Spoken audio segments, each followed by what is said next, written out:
में हम आपको आईपीसी और सीआरपीसी में अंतर बताए थे। उसके बाद हम आपको बता दिए थे कि एफआईआर, जीरो एफआईआर और चार्जशीट में क्या होता है। फिर हम आपको बताए थे कि फर्जी एफआईआर से कैसे बचा जाता है। देखिए, ये एफआईआर को लेकर 4 कंडीशन बनते हैं। पहला कि पुलिस स्टेशन में आपका एफआईआर ही कोई ना लिखे। दूसरा कि आप ही के नाम पे कोई फर्जी एफआईआर लिख दे, और अगर फर्जी एफआईआर लिख दिया तो आपकी अगर नौकरी लगने वाली है तो उसके क्या असर पड़ेगा। और आप ऑलरेडी नौकरी कर रहे हैं किसी सरकारी नौकरी में और आपको इधर किसी केस में नाम डाल दिया तो उसमें क्या होगा। तो इन चारों कंडीशन को समझिए। सबसे पहले समझते हैं कि पुलिस एफआईआर नहीं लिखती है तो क्या होता है। 2 तरह के केस होते हैं जिसको हम पहले समझा दिए हैं। नॉन कॉग्निजिबल मतलब ऐसे अपराध जो बहुत छोटे मोटे हैं, जैसे किसी को 1-2 तमाचा मार दिए, ये सब छोटा मोटा अपराध में आता है। और एक कॉग्निजिबल्स होता है संज्ञेय अपराध, जिसमें मार पीट, रेप, सर फाड़ दिए, हड्डी तोड़ दिए, गोली चला दिए, ये सबको होता है कॉग्निजिबल ऑफेंस। तो कॉग्निजिबल ऑफेंस जो होता है उसमें संज्ञेय अपराध में नियम है कि सीआरपीसी का जो सेक्शन है 154, ये कहता है कि पुलिस को मैंडेटरी है एफआईआर लिखना जरूरी है। लेकिन आप जाते हैं, आपके साथ मारपीट हुआ है, सर और फोड़ दिया है, फिर भी पुलिस आपका एफआईआर नहीं लिखती है। तो इसके लिए आप एक और रास्ता अपना सकते हैं कि पुलिस का जो सीनियर अफसर होता है, जिसे डीएसपी बोलते हैं, डिप्टी सुपरिटेंडेंट, यहाँ आप जाके कह सकते हैं कि सर ऐसा मामला है, आप रिपोर्ट लिखवा दीजिए। ये नहीं सुनते हैं तो आप एसपी को बोल सकते हैं, एसपी जरूर ही सुन लेते हैं। ये भी अगर नहीं सुने ना तो आप जाइए सीधे कोर्ट में, मजिस्ट्रेट के पास। अब मजिस्ट्रेट को पावर है कि वो या तो इनको बोलेगा एफआईआर लिखने के लिए, और नहीं तो मजिस्ट्रेट खुद एफआईआर लिख देगा अनुच्छेद 156 के तहत, वहां से एफआईआर लिख देगा और वो थाना को भेज देगा कि ये हम जो एफआईआर लिखे ना, इसको तुम अपने डायरी में उतार के जांच करो। और अगर आप यहां भी शांत नहीं हुए ना तो इसी मजिस्ट्रेट से कहिएगा कि ये मेरा एफआईआर आप लिख दीजिए, और वो जो पुलिस वाला एफआईआर नहीं लिखा है उसके खिलाफ भी कंप्लेन कर दीजिए।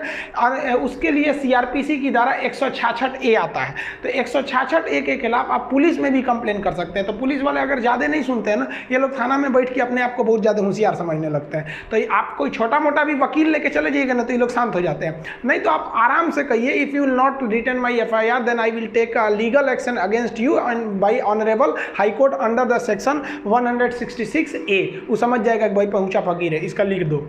आप समझते हैं आपके ऊपर किसी ने फर्जी एफआईआर लिख दिया, तब अगर फर्जी एफआईआर लिखा गया है और संगीन अपराध में होता क्या है कि गांव में मारपीट हो गया, कहीं किसी का सर फूट गया, हाथ टूट गया, अब वो क्या करता है ना 10-20 आदमी का नाम डाल देता है। अब उसमें नाम डाल दिया तो भाई उसके साथ जो अपराध हुआ है वो संगीन है, उसमें आपकी गिरफ्तारी होगी बिना आपको वारंट दिखाए। छोटे मोटे अपराध नॉन कॉग्निजिबल में आप पुलिस से मांग सकते हैं वारंट, लेकिन कॉग्निजिबल में पुलिस वारंट नहीं दिखाएगी, उठा ले जाएगी एफआईआर हो गया है। तो उसने तो उसको मारपीट हुआ है लेकिन आप नहीं थे, आपकी दुश्मनी थी या फिर जलता था तो आपका नाम दे दिया उसमें, तो वो फर्जी एफआईआर है। तो अब आपको पुलिस खोजने लगेगी, उठा ले जाएगी, तो आपको गिरफ्तारी का खतरा हो गया है। तो इसके लिए क्या कहिए, आप अपने किसी संबंधी को, पिताजी या किसी को भी आप डीएसपी ऑफिस या फिर एसपी ऑफिस में ले जाइए, वहां आप दस्तावेज दीजिए, प्रूफ दीजिए कि हाँ सर ये जिस समय घटना हुई थी वो इस समय नहीं थे। आप अगर नहीं इन्वॉल्व थे तो कोई ना कोई तो प्रूफ होगा ही आपके पास कि उस समय हम यहाँ थे। मान लीजिए आप किसी दोस्त के पास थे तो उस दोस्त को ले जाके आप अपने पिताजी के साथ या किसी दूसरे के साथ इन लोग के पास भेजिए। ये नहीं कि अपने चल जाए, साहब हम नहीं थे तो उठा के डाल देगा सभी, सब अपने में मिले रहते हैं सब। तो इन लोग को आप ले जाके कर सकते हैं। एसपी बहुत अच्छा से सुनते हैं क्योंकि एसपी को खरीदना बहुत बड़ा, वो बहुत बड़े बड़े लोग का, फिर यहाँ मंत्री लोग का सोर्स चलता है एसपी के पास, नॉर्मल आदमी का नहीं चल पाता। तो ये आपकी बात को सुन सकते हैं और इन लोग के पास, दोनों लोग के पास ऑर्डर होता है कि नो अरेस्टिंग का आदेश जारी कर सकते हैं, अभी इन्हें अरेस्ट नहीं किया जाए। लेकिन अगर मान लिया कि ये लोग भी अगर आपकी बात नहीं सुन रहे हैं तब क्या कीजिएगा, तब आप चले जाइए एंटी सेपेटरी बेल लेने के लिए। आप अगर गिरफ्तार नहीं हुए हैं तो आप वकील को करिए तुरंत अपने डिस्ट्रिक्ट कोर्ट में एंटी सेपेटरी बेल, जिसे कहते हैं अग्रिम जमानत, ले लीजिए। हमारे ऊपर भी कई जना लोग ने फर्जी एफआईआर कर दिया, कोचिंग में पढ़ाते रहते तो उल्टा सीधा काम कर देता है। फर्जी एफआईआर लिख दिया, एफआईआर हो गया हमारे नाम पे, पुलिस आई गिरफ्तार करने के लिए। पुलिस करिए खान साहब हम आपको गिरफ्तार करेंगे, हम कहे मत करिए महाराज, हम लेके चल आते हैं एंटी सेपेटरी। तो कहा ठीक है जाइए लेते ही। तो देखिए पुलिस को भी पता है कि कौन क्राइम किया है कौन नहीं किया, खुद पुलिस बोल लेते कि आप लेते हैं यहाँ पे। तो हम गए वहाँ पे, देखिए हमारे ही फोटो है, शायद यही कपड़ा भी पहने क्या, नहीं दूसरा है, मिलता जुलता है। तो वहाँ पुलिस के वहाँ गए कोर्ट के पास, तो जज पता है, देखिए कानून अंधा होता है, जज अंधा नहीं होता है, सब समझता है। तो हमको एंटी सेपेटरी बेल दे दिए, तो हम एंटी सेपेटरी बेल लेके आ जाएंगे ना। अब पुलिस के सामने घूमते रहेंगे तो पुलिस गिरफ्तार नहीं कर सकती हमको। अब पुलिस केवल सबूत इकट्ठा करेगी या जज को दे देगी, वहाँ पर एंटी सेपेटरी बेल आपके पास रहना चाहिए। लेकिन क्या होगा कि आप एंटी सेपेटरी बेल भी नहीं लिए हैं, आप पुलिस, डीएसपी, एसपी भी आपकी बात नहीं सुने, आप कहीं घूम रहे हैं, आपको पुलिस पकड़ ले गई, अब तो डाल देगी जेल में। जब जेल में डाल देगी तो उसके लिए भी आपको बेल लेना पड़ेगा। आप उसके लिए भी बेल ले सकते हैं, उसे कहते हैं रेगुलर बेल। ये थोड़ा लंबा प्रोसेस होता है। एंटीसिपेटरी आसान होता है, तुरंत मिल जाता है कि भाई साहब हम नहीं किए हैं जज साहब, हमको थोड़ा समय दे दीजिए, हम आपको हम जब तक हम अपनी बेगुनाही का सबूत आपके पास लाएंगे। तो आपको जो है ना बेल आराम से मिल जाता है। लेकिन इसके बावजूद ना आप बेल मिल जाना मतलब ये कहाँ का नियम है कि आप निर्दोष है, ना मौत आपका अभी भी है, बस बेल का मतलब कि इसे गिरफ्तार मत कीजिएगा, कोर्ट आदेश दे देती है। अब आपको साबित करना पड़ेगा कि नहीं ये फर्जी एफआईआर है। तो इसके लिए दो रास्ते, आप दोनों के बीच में कॉम्प्रोमाइज कर लीजिए कि देख भाई हमको काहे लिए फंसा रहा है, उल्टा सीधा हम नहीं थे। कभी कभी अज्ञानता में भी लोग जब किसी को मार धाड़ कर दीजिएगा तो बहुत गुस्सा में रहता है, जो मिलेगा नोच लेगा, उसको नाम डाल देता है, बाद में उसे भी एहसास होता है कि नहीं ये व्यक्ति नहीं था। तो कॉम्प्रोमाइज कर लेते हैं लोग, तो यहीं पे खत्म हो जाता है। लेकिन कॉम्प्रोमाइज नहीं करेगा ना, तब आप जाइएगा, देखिए हम लिख दिए सीआरपीसी की धारा 482, इसके तहत आप हाई कोर्ट जाइएगा। देखिए भले ही हम सुप्रीम कोर्ट का फोटो लगा दिए, लेकिन हाई कोर्ट जाना पड़ता है 482 के तहत। और हाई कोर्ट में आप अपने लीगल दस्तावेज दीजिएगा कि देखिए सर ये हमको फर्जी एफआईआर में फंसाया है, हम उस वक्त नहीं थे। आप अगर नहीं रहेंगे, सच में आप कुछ नहीं किए, तो आपके पास पक्का प्रूफ होगा, आप दिखाइए, सीसीटीवी फुटेज दिखाइए या जो चीज़ दिखाइए, मोबाइल ट्रेस करके दिखाइए, आपका वकील बताएगा क्या क्या चीज़ चाहिए, आप उसको दिखाइए और हाईकोर्ट आपको देखेगा और तुरंत हाईकोर्ट कह देगा कि भाई ये एफआईआर फर्जी है। या फिर अगर हाईकोर्ट को लगेगा कि नहीं भाई ऐसा भी हो सकता है कि आदमी झूठ बोल रहा है, तो फिर पुलिस को कह देगा कि अभी इसके गिरफ्तार मत कीजिए, लेकिन आप ठोस सबूत बताइए कि यही किया था। समझ में आ गया?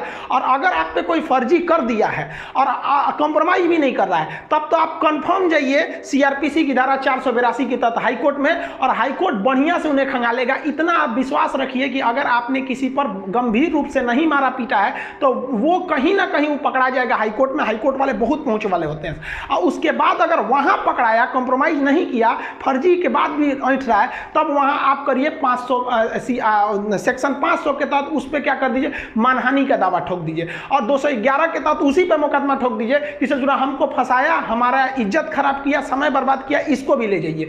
तो जब आपको कॉम्प्रोमाइज कर ले रहा है डिस्ट्रिक्ट लेवल तक ही, तब आराम से रखिए। हाई कोर्ट ले गया तो फिर उसको भी नहीं छोड़िए। इतना समझिए कि सत्य परेशान जो लेने गए थे वो कहाँ है? वो लोग इतने कुछ भी हो जाए। देखिए सुशांत सिंह मैटर का भी 2 महीना तक लेट हुआ, लेकिन अभी सीबीआई जांच लग गई है, वो भी कहीं ना कहीं निर्णय पे आ जाएगी। तो इस तरह से आप समझे कि पुलिस लेवल पर या फिर डिस्ट्रिक्ट लेवल पर या हाईकोर्ट लेवल पर किस तरह से अपने ऊपर किए गए फर्जी एफआईआर को आप निरस्त करा सकते हैं। देखिए मान लीजिए कि अगर एफआईआर सच का हो गया या फर्जी हो गया, उससे बहस नहीं है, हो गया, अब नौकरी पे क्या असर पड़ेगा। तो पहले समझते हैं कि वैसा व्यक्ति जो ऑलरेडी कोई नौकरी कर रहा है, मान लीजिए कोई स्कूल का प्रिंसिपल है और उन्होंने किसी का मार के मुंह हाथ तोड़ दिया, तोड़ा है या नहीं तोड़ा है अलग बात है, उन पे एफआईआर हो गया, तो क्या उनकी नौकरी चली जाएगी? देखिए एफआईआर हो जाने से नौकरी नहीं चली जाएगी, लेकिन अगर उन्हें पुलिस ने गिरफ्तार करके जेल डाल दिया है तो विद्यालय, सरकारी जो स्कूल होते हैं, वो उन्हें सस्पेंड कर सकता है, कर नहीं देता है, कर सकता है। क्यों?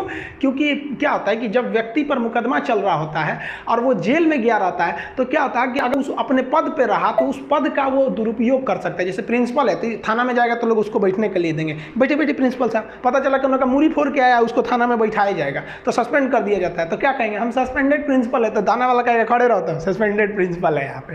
तो आप अपने पद का दुरुपयोग ना करें, इसलिए यदि आपके ऊपर कोई खतरनाक एफआईआर है तो डिपार्टमेंट आपको, मतलब आप अपने पद का दुरुपयोग ना कर सके इसलिए सस्पेंड कर सकता है, जनरली करता नहीं है। लेकिन अगर आपको कोर्ट ने सजा सुना दिया ना, तब आपकी नौकरी खत्म, अभी भी खत्म नहीं होगी, फिर आपको सस्पेंड किया जाएगा।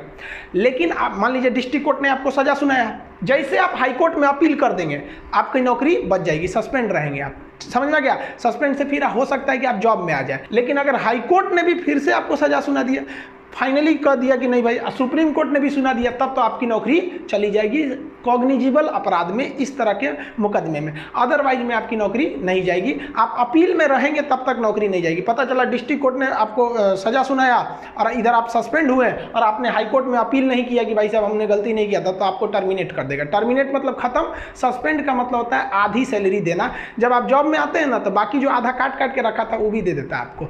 वो कई इसके कुछ लंबे प्रोसेस होते हैं। अब बात करते हैं स्टूडेंट लोग के लिए कि स्टूडेंट के ऊपर एफआईआर हो गया तब उसका जॉब लगेगा कि नहीं। यहाँ स्टूडेंट का 2 चीज़ें होती हैं।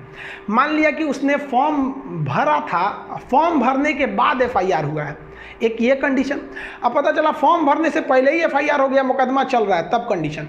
देखिए अगर आप कोई चीज़ अगर आप फॉर्म नहीं भरे हैं और उसके फॉर्म भरने से पहले ही आप पर कोई मुकदमा है या कोई एफआईआर है, तो फॉर्म भरते वक्त ही आपसे पूछ लेता है कि आप पर कोई मुकदमा या एफआईआर नहीं ना है, तो उस पर क्लिक करके उसका आप डिटेल दे दीजिए, आपकी नौकरी पर कोई इफेक्ट नहीं पड़ेगा।